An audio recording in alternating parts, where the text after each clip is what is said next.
গুঞ্জের বাবাজিরা, আমার মাঝরাটের বাবারা, ও পর্দাদের মা বোনেরা, গভীরভাবে কানটা দিয়ে কথাগুলো শোনার জন্য চেষ্টা করবেন রে মা। আল্লাহর নবীর সাহাবী হযরতে ওমর চোখের পানি ছেড়ে দিয়া কান্দি। ওমর ডাক দিয়ে বলে, মা গো, খবরদার খবরদার, আপনি আল্লাহর দরবারে খলিফার বিরুদ্ধে আপনি দোয়া করবেন না। যদি আপনি দোয়া করেন আর আমার আল্লাহ যদি কবুল করে নেয়, তাহলে আমি ওমর ধ্বংস হয়ে যাব, খলিফা ধ্বংস হয়ে যাবে। ও মা, মক্কা মদিনা থেকে আপনার এলাকা অনেক দূর, অনেক রাস্তা পাড়ি দিয়ে চলে আসছে গো মা, একটু অপেক্ষা করুন, আমি রাতে চলে যাব। বাইতুল মাল থেকে একটা গমের বস্তা আর একটা ঘিয়ের বাটি আর কিছু তেল নিয়া খেজুর নিয়ে আপনার কাছে আসতেছি রে মা, আপনি একটু ধৈর্য ধরেন।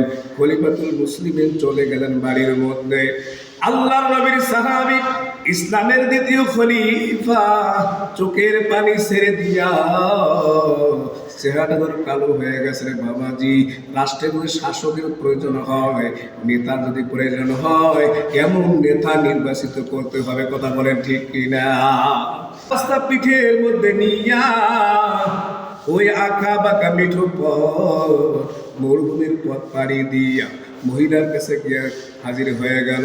ওগো আম্মা জান, আপনার চুলাটা কোথায়? বলতেছে, বাবা ওই যে উঠানের মধ্যে মুসাফির একটা চুলা আছে। ও বাবা, বলো বলো কি কি লাগবে? মা, আপনি একটু ধৈর্য ধরেন, সন্তানদেরকে সান্ত্বনা দেন, আর আমি এদিকে রুটি বানাইতেছি। আল্লাহু আকবার।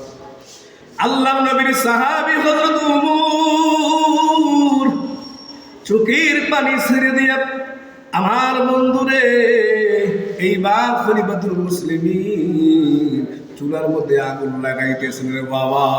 বলেন তো, আপনার বাড়িতে আপনার সংসারের কাজ করে আপনার বউ, যদি আপনার বউ বাড়ির থেকে চলে যায়, সেই দিন মনে হয় যে আসমানটা মাথার উপর ভেঙে পড়ছে, কথা বলেন ঠিক কিনা?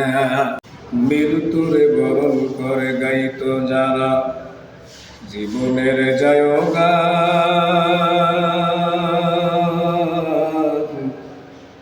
দিনের খাতিরে জলওয়া কাতরে, সে তো সর্বস্বীকৃত না।